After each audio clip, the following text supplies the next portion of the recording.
President. Good morning, Mr. President. Good morning.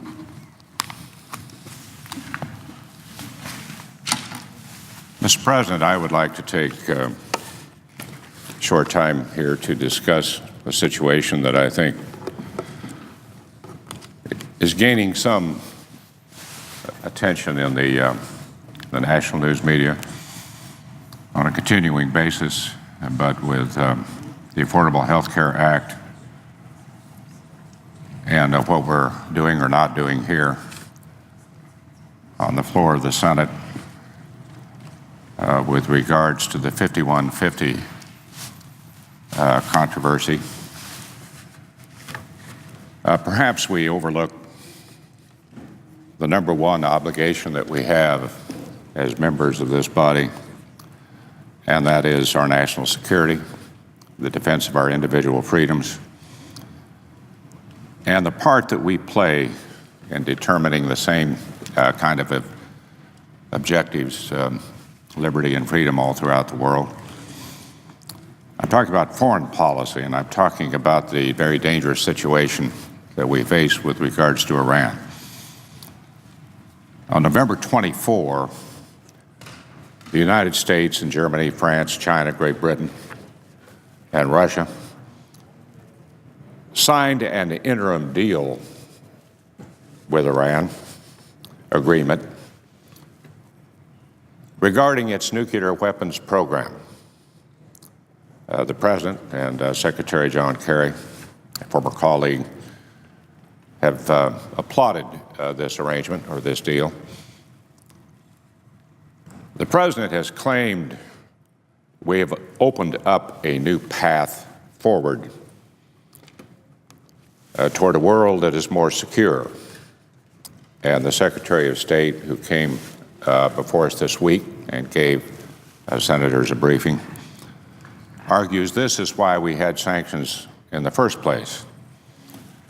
Mr. President, with all due respect, I disagree. The world, it seems to me, is not a safer place. And in 6 months, I do not believe we will be one step closer to dismantling Iran's ability to produce a nuclear weapon. This administration is asking us to trust a regime that has been clear on its intentions, quite frankly, to wipe Israel off the face of the planet, their words. And quite frankly, would be happy to take the United States with it if you believe their rhetoric. I don't think that represents a step towards security.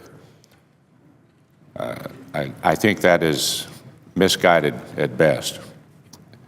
This, to me, is not a good plan.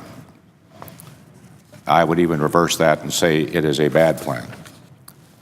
At this moment, the administration is asking, more than asking, Congress to back down from additional sanctions, which many of us have supported and think would be certainly a better thing to do at this particular time. But at any rate, this is not a request that I can oblige. Sanctions are indeed the reason that Iran has decided to come to the table. But coming to the table and honestly negotiating are certainly two different things. If the reports are true, the administration has been holding secret talks with Iran for months. If you're going to have a deal, an agreement with another country that represents a threat to the United States, obviously that's what you try to do, at least to set up something that would be a workable plan. I don't know what was discussed during those talks. I'm not sure that anyone in the Senate does really know. What did the State Department, the Treasury Department, and the President offer to bring Iran to the public stage? It seems to me that that should be transparent. So I think the Congress and the American people are left to wonder, with regards to transparency, what was arranged before this deal or this peace plan. The bigger problem is that it has taken painstakingly effort on the part of those like myself and others in this body who care about our nation's security and the security of our allies to implement sanctions to the strength that we have today. It has taken a decade. It has taken 6 actions by the Security Council of the United Nations, 10 years of work, and a tremendous effort to finally get people on board. But now the President is asking us to back off after we have gained the support of the international community and just begun to make inroads.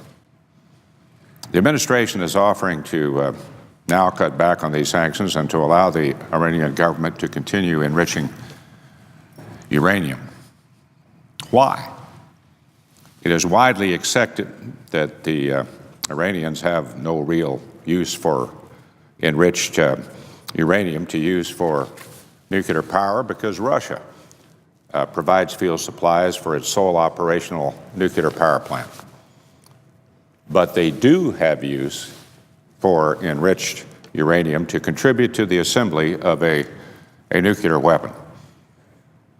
Mr. President, why should we back off and only get half of what we want? Why should we not keep applying pressure on Iran through sanctions until they are ready, willing, and able to give up their entire program?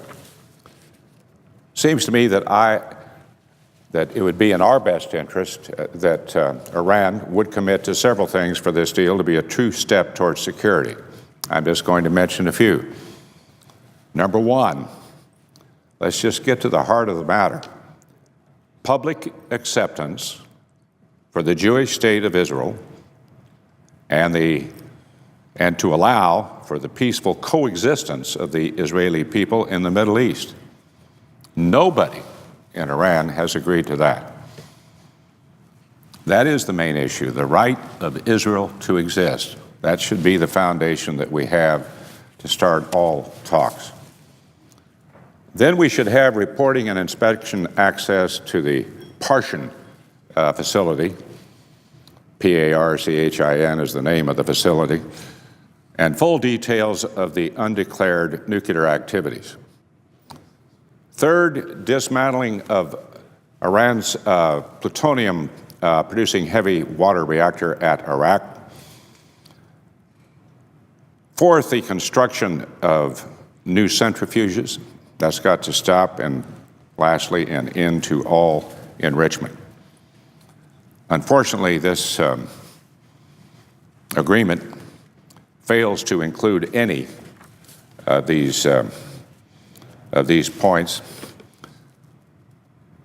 If the purpose of sanctions was to get Iran to the negotiating table, how did we walk away without getting what we need, a complete end to Iran's nuclear program? Difficult, but certainly, I think, the overreaching and primary goal.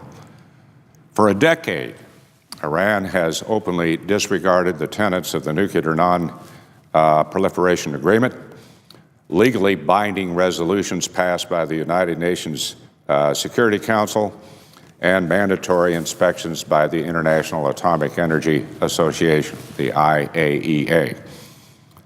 All of this completely disregarded by Iran's regime.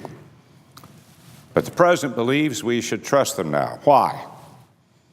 Because Hassan Rouhani has been elected president, who on the international scene is certainly a smiling president.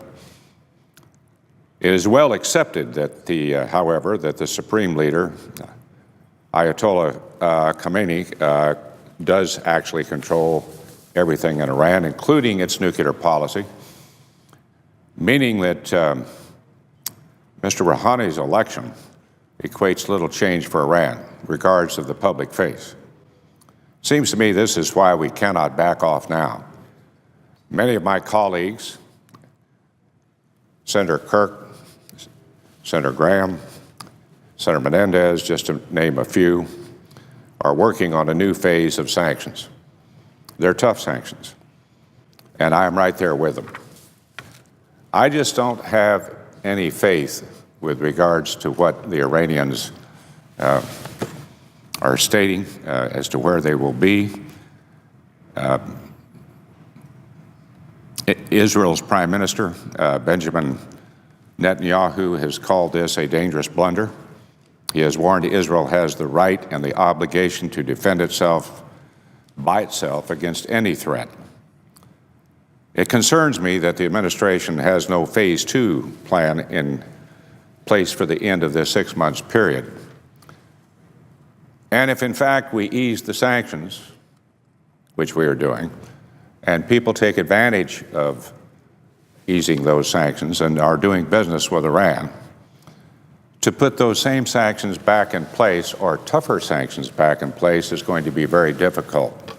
One of my colleagues described this as, once the toothpaste is out of the tube, you can't put it back. 10 years, 6 different attempts in the Security Council finally taking a stand.